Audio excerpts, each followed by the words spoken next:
don't be afraid of your feelings or emotions. They are yours and you have the power to manage them.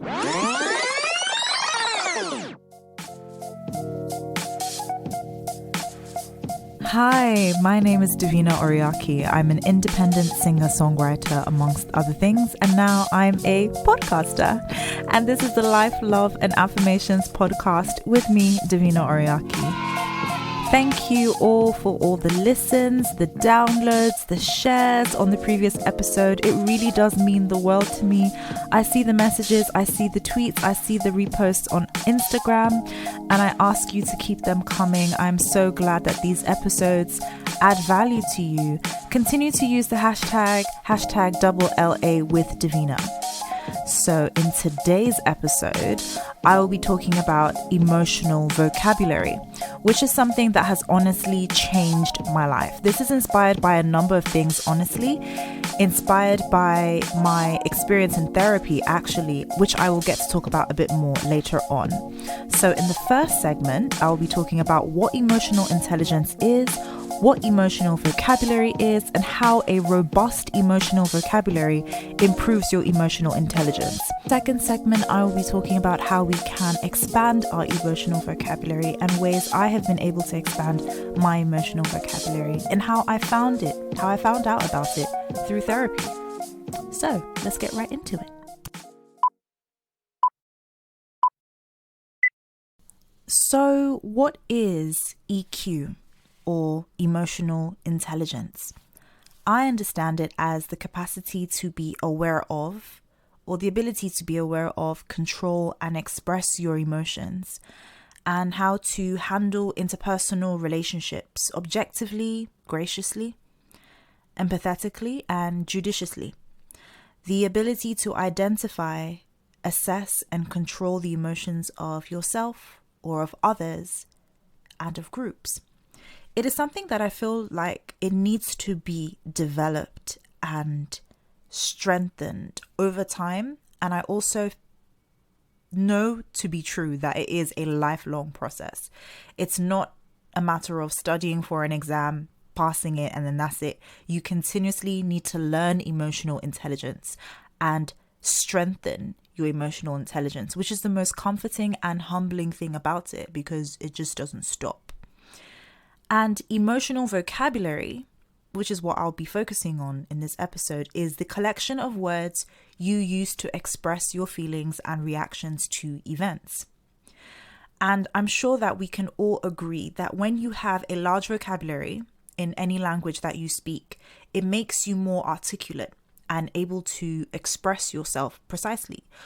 And what is interesting about having a robust emotional vocabulary is it helps you identify and regulate your emotions more quickly. So you wouldn't have to dwell in them trying to figure out what's going on, how am I feeling, what is this? You just know what it is and you are able to respond accordingly. The sooner you know what you're feeling, the quicker you can take effective emotional action. And I'd like to use an example of myself.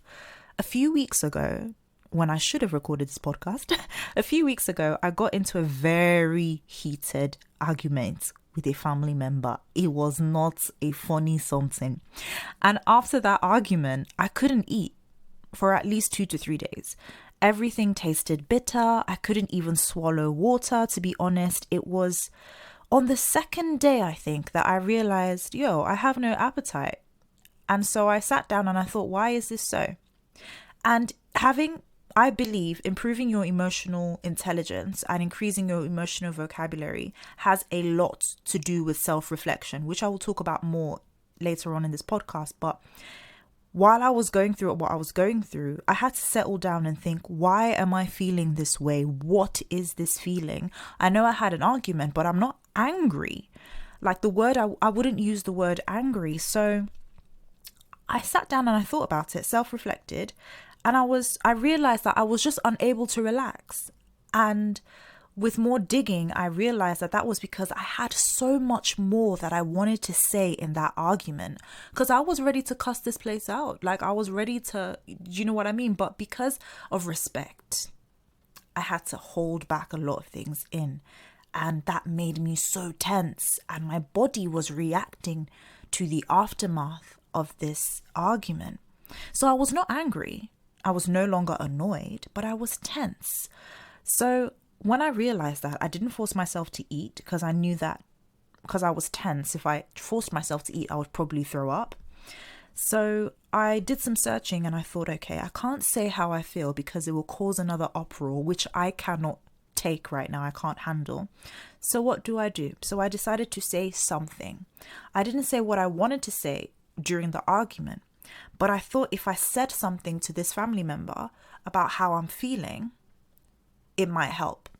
So another thing about this is it's actually trial and error. It's getting to know yourself. It's getting to know what you can handle and what you can't handle, what you can tolerate and what you can't tolerate.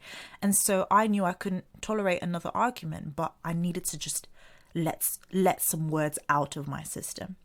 So I spoke to this said family member and I told the family member, I am unable to eat as I feel tense from our argument yesterday. And this family member said, in surprise to me, I feel the same. I have been unable to eat. In that moment, we hadn't agreed on what we were arguing about, but we agreed on our humanity. That was a common denominator. We were both tense, upset, unable to eat. And after that, I found it was easier for me to relax. The next day, I was finally able to eat, even if it was a small portion. I have so many examples. Another example that I would love to share would be the perfect lead up into segment 2, which I will talk a bit more about my experience in therapy and how I came to discover emotional vocabulary, is my first session at therapy. I was asked to write a statement, and after back and forth, which I would get into in the next segment, I wrote down the word helpless.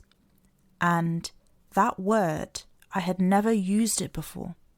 Never ever used it before.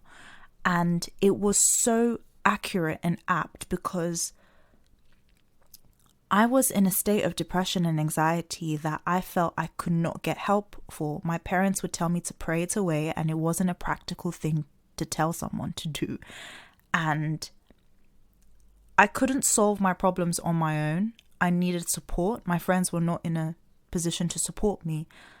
To improve the situation or to solve the problem, but they were there to support me. Excuse my use of words there. And writing down the word helpless made me realize this is what has magnified how I've been feeling all this time. And when I wrote down the word helpless, something very encouraging that the therapist said was, I am glad you have identified that one of your major emotions is helplessness.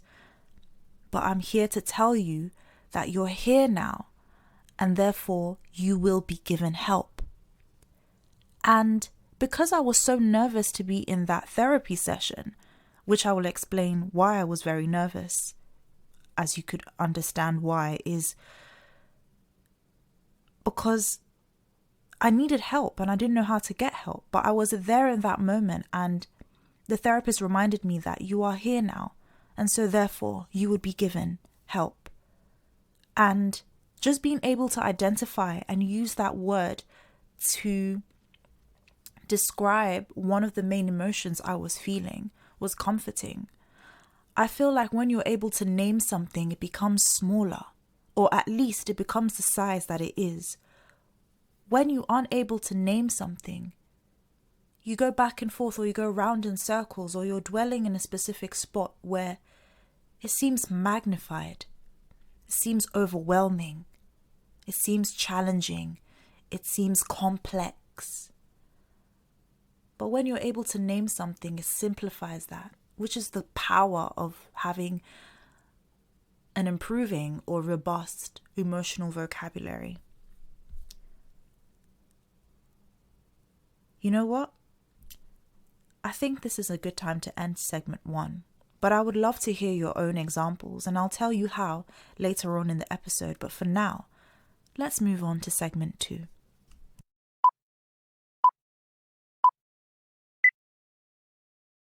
So, I was in therapy for a couple of months in 2017. This was right after I had released my debut EP and just before I lost my first corporate job, and exactly 3 years after I moved back to London from Abuja. I mentioned these things because these 3 events came with their own emotions and frustrations. And worth mentioning, therapy did not heal me, but it helped me understand what I was going through and how I could deal with it and how I could cope with it in settings where certain emotions and moods were triggered or are triggered, because I'm still living in some of the problems now, but I've just learned how to deal with it a lot better. So those 3 events were like the milestones to which I could trace my issues and my problems to. So, my first therapy session, it was a very lovely, beautiful ginger lady who was my therapist, and she was very smiley and very welcoming. She asked me to sit, and I was very nervous. I was nervous for all sorts of reasons. Growing up in a typical Nigerian household, living with Nigerian parents, I was raised to, and for those of you who do not know, a typical Nigerian from a certain generation is very religious. So I was raised to think that I just needed to pray every negative thing I was feeling away. And it didn't take me long to realize that not only could that be a dismissive thing to say from the side of my parents, but it wasn't very practical. And I would often cry myself to sleep. And I started to have thoughts of, wait, why am I praying and this is not going away? Doesn't God love me? Questions like that, which just made my situation even worse. My parents couldn't really understand what I was going through as much as I tried my best to explain to them. They condemned me. They said very hurtful things, which I do not fault them for. If they knew better, they would do better. They really couldn't understand what I was going through. So referring myself for therapy was not only brave, but risky. Every week I went for a session, I lied saying I was going for a singing lesson at my vocal coach's place. The fear of being caught, I don't know how my parents would have caught me, but the fear of being caught and the fear of speaking about certain things that I found hard to express, understandably so, led to my feeling of intense nervousness. I remember I was sitting on my palms, like I would tuck my hands in between the chair and and the back of my thigh because I was shaking and I was very nervous. The first part of the session was to write a statement. Keep in mind, before then, which was my first therapy session, I had not been an avid, neither enthusiastic journaler or writer. So writing feelings without metaphors, as I would do in songwriting, was totally new to me. I couldn't write. It was extremely hard, and I just burst out crying. She, my therapist, allowed me to just cry, which I really appreciate, and I did cry for a very good amount of time. And then she guided me on how to write the statement, which wasn't supposed to be more than 4 lines or so. I was supposed to talk about how I felt, why I felt it, and how I want to feel at the end of my treatment. During her guidance, I would describe as much as I could at how I was feeling, and she would then use just one word to define what I was trying to describe in several sentences, and it felt very comforting to me because she used one word to define what I was struggling to describe in so many sentences, which made the emotion seem like what it was and not what it wasn't. As I said in segment 1, the power of naming something is that you make it smaller, or at least the size that it really is. But when you're not able to name it, when you can't figure it out, that's when it seems overwhelming and challenging and difficult to manage. I also learned that not being able to describe something accurately is just as dangerous as using a blanket statement to describe an emotion like angry or sad, when it could be so much more intricate and specific if you use the right word. And that's when I realized, if I name something for what it is, I can then process my feelings more accurately. I could look at myself and my situation objectively, and it was amazing. It was freeing. It didn't solve my problems, of which there were many, but it allowed me to start to understand how to manage what I was feeling, because suppressing my feelings only made it worse. It was almost as if I was leaving it to fester. I started journaling after a couple of weeks since I started my therapy sessions, and I started learning how to use my words. I used Google quite a lot to type my descriptions and see what word would come up. And then I found various emotional vocabulary wheels online, emotional vocabulary grids. These are diagrams that outline and highlight different emotions. And there are many. And some were divided into about 5 to 7 or so main broad emotions, and some were simply divided into positive and negative. I started using the positive and negative first, which honestly I would recommend that you use the ones that, have broad emotions and then break them down into more intricate or specific emotions, because then it helps you understand the way your mind works. So